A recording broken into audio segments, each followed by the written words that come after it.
Hello and welcome to Sports Mole's latest episode talking all things Arsenal. My name is Ben Napton and I'm glad to say that, as always, we're joined by Gunners expert Charles Watts, and I'm guessing he's feeling quite pleased after the events of the weekend. Yeah, it's not been a bad weekend. Has it been? Had worse ones. Had worse ones. Yeah, it was a lot of fun. A lot of fun.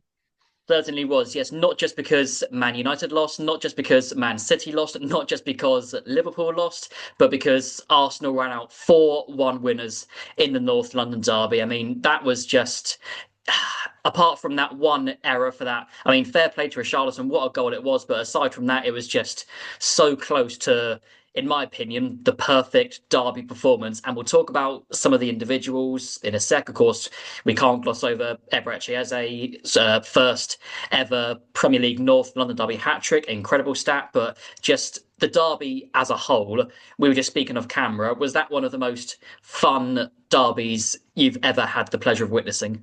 Yep. It was definitely. You don't get to really enjoy the derby a lot. I think I sat here and I spoke about it last week, didn't I? Saying that it's just a game that I don't enjoy. There's just too much sort of fear factor and nerves. But this one was very different. From the moment Arsenal scored, it just did not look possible that Tottenham were going to come back into that game. And so you could just really enjoy it. And even when they scored the goal, Tottenham, and it was, like you said, brilliant from Richarlison, fantastic finish. Normally in that sort of situation, I'd start to get worried about, oh no, it's all going to change here. There's suddenly a big momentum swing, but I never felt like that at all. I just felt, that was an amazing goal. He'd done it, pulled it out of absolutely nothing, but it's not going to change anything. They're not going to come back into it. I was so calm, which is very rare for me watching a game, especially watching a North London derby. But I just felt Arsenal on just a completely different level to Tottenham. And so it was a lot of fun. Everyone around me had a lot of fun. The atmosphere was absolutely great all day. And yeah, it was one of those days that you just absolutely got to enjoy. Yeah, honestly, I mean, I wasn't at the game, but it did seem like, when that Richarlison goal went in, like you said, there was maybe during the banter years, there would have been fear that there could be a comeback here. But like you say, it just didn't seem like there was any concern whatsoever because Arsenal fans knew that, we're still the more likely to score again because our team is better than this Tottenham team. Yeah, it was honestly, it was exactly like that. I just did not get the sense of, oh no, everyone was frustrated that the goal had gone in, and out of completely nowhere, but there was just never that sense. I've been there when Aaron Lennon and was it Jermaine Jenas scored twice in injury time to rescue a 4-4 draw from a 4-2. I've seen horrible moments like that, but that just never entered my mind that we were going to see that at the weekend when that goal went in. Arsenal just so much better than Spurs on every single level that it was so comfortable. And yeah, I just thought Arsenal would score another goal. I thought they might score another couple of goals after Richarlison scored. So it was a lot of fun. It was a lot of fun. I said to my dad afterwards, because I mean, me and my dad have been going to North London derbies for 30 odd years now.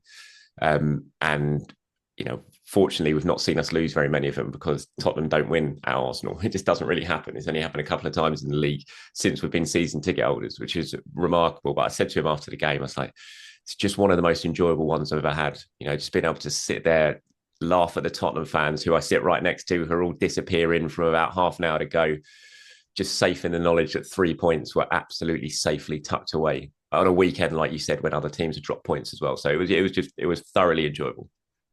Yeah, fair play to the Spurs fans who did stay to the end. I reckon if Eze got that fourth goal, because Vicario made that good save from his shot in the second half, they might have all filtered out after that. But yeah, speaking of Eze, that was like I say, a historic game for him. I think the script was written for him to have a good game. I mean, he very nearly got an assist in the first minute. I think that lovely clip ball over the top for Declan Rice's volley, but Yeah. then yeah, the first ever Premier League North London derby hat trick. I think, yeah, the first hat trick in any North London derby for about maybe 50 years or so. I mean, can you remember a better individual display in the North London derby? Well, in goal scoring wise, no, because of the stats you've just read out. I think it was Alan Sunderland was the last player who scored a hat trick in the North London derby about the late 70s. So no, from a goal scoring point of view, absolutely not. It was, like you said, written in the stars. It was. I kind of had a feeling he was going to do something. I never thought he'd score a hat trick, but I kind of had a feeling. We see this in football all the time. These sort of scripts that are written, aren't they? And it kind of felt like this could be Ez's day.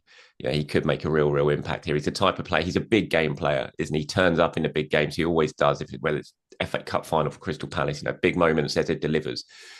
And this was a big moment where he knew that scrutiny was going to be on him, all eyes were going to be on him. Thomas Frank had sat there and said, "Who's Eze?" in the build up to the game in the press conference, which probably wasn't the wisest thing to do, Thomas.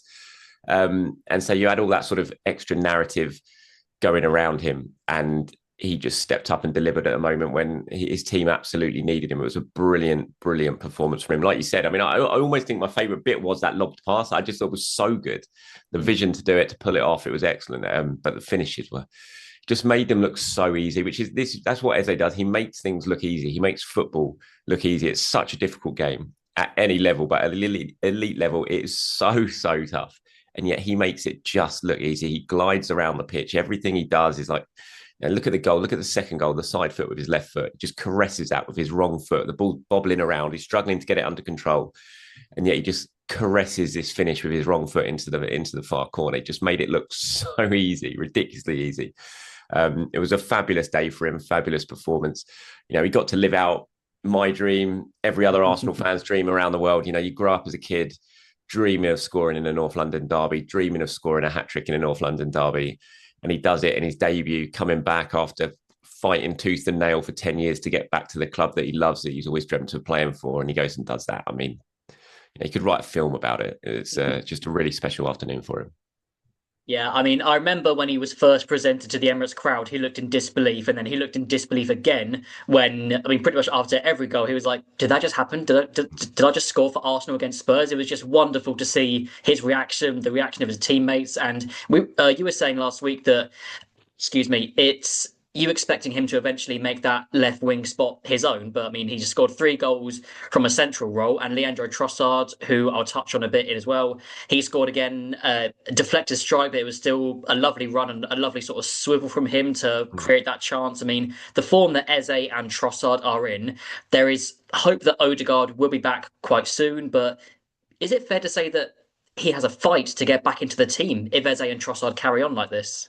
Yeah, absolutely. You can't just walk back into this team, and you can't just walk back in a team and take the place of a player who's just scored a hat trick and played in your position. I thought the actual tactically, I thought it was very, very interesting what Arsenal did, because although Mikel Merino was playing in that kind of false nine role, he was very deep, much deeper than I've seen. And I know he comes deep in that role anyway, but this felt real sort of, a real sort of tactical shift from Arteta in terms of how he wanted Merino to play that role, because he was so deep.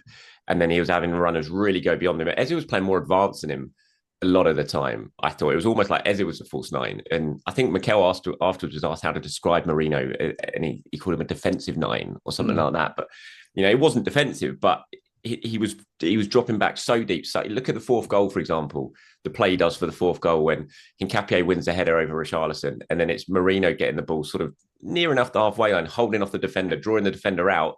Lovely little ball round the corner to Trossard, I think it was, and suddenly bang, Arsenal were in. You had Trossard, Saka, and Eze all ahead of Merino and going at the defenders that had been left by Merino, dragging them out of position. So I just thought I thought Merino was excellent. I thought he played that role really, really well.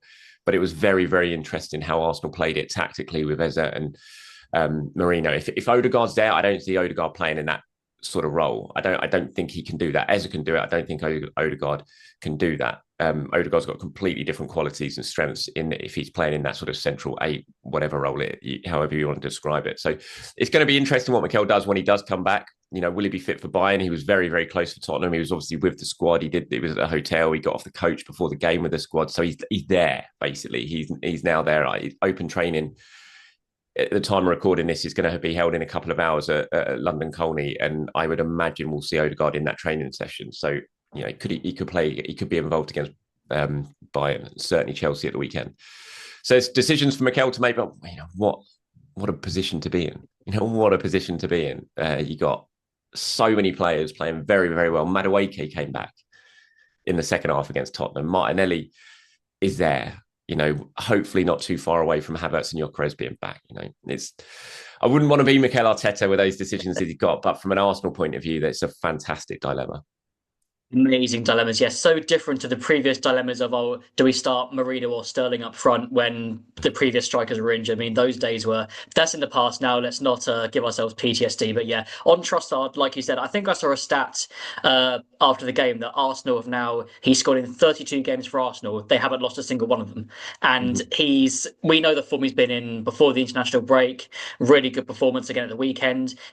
I mean, we've known for the past 3 years what he can do for Arsenal. He's been a brilliant signing ever since he joined, but is he maybe still slightly underrated? Yeah, absolutely. I mean, just look at the summer. Look at how many Arsenal fans were so keen just to get Trossard out the door to bring in a shiny new toy. There's that classic sort of case of, who we got to sign someone, we got to sign someone. It's like, well, not really. Maybe if a good bid comes in, it's something to consider because of his age and contracts and stuff like that. But no way you're going to shove him out the door. You know, Mikel said in the press conference afterwards, there's no way I was going to sell Leandro Trossard. I made that very, very clear. It's like, why would you? The guy delivers. You know, his numbers since Mikel Arteta arrives at the club, only Bukayo Saka has numbers that are better than him. So he delivers in key moments. He scores, he sets up goals. I thought it was his best performance, I have to say. I thought he was fantastic in that game. The goal was obviously really, really important, but I just thought his work rate, all-round performance on that left-hand side, I thought he was brilliant. I really, really did. I gave him a 9 out of 10 in my ratings. I thought he was fantastic. Um, and yeah, I mean, again, it's a player at the top of his game who produces in big, big moments, really clutch moments as well. You know, he's done that before for Arsenal at really key games. He did that. It was, you know, the first goal was so important at the weekend. It was Trossard who got it. Yes, a slight bit of luck, but a brilliant run, brilliant touch and turn. And yeah, he's in fantastic form. So you know, it's going to be very hard to get that shirt off him at the moment. If you're Madueke, if you're Martinelli coming back, you know, if Odegaard does come back in and you've got Eze, you know, how are you going to play him? You know, Trossard deservedly has that shirt at the moment and should be starting the big games. So I remember that January 23 window of like, oh, Arsenal have lost out on Mudryk, but we've got Trossard. I mean, we certainly got the better end of the deal there, haven't we? Incredible. Yeah, you could say that, Ben. There's a proper sliding doors moment that, you know, Arsenal could have spent 85 million pounds all in on Mudryk, but instead they've got, you know, Trossard for what, 27. I genuinely think he's in the top three Arteta signings of all, since Arteta arrived at the club. Value for money, I don't even think that's in question. You know, I think Gabriel you absolutely have up there. Value for money, you know, wasn't super expensive what he's gone on to achieve. But Trossard, 27 million for what he's produced, absolute steal. You know, brilliant piece of business. Again, showing sort of it was smart by the club, being able to transition away from Mudryk so quickly after that deal fell through and able to get themselves Trossard. You know, it's proved to be a brilliant piece of business by Arsenal.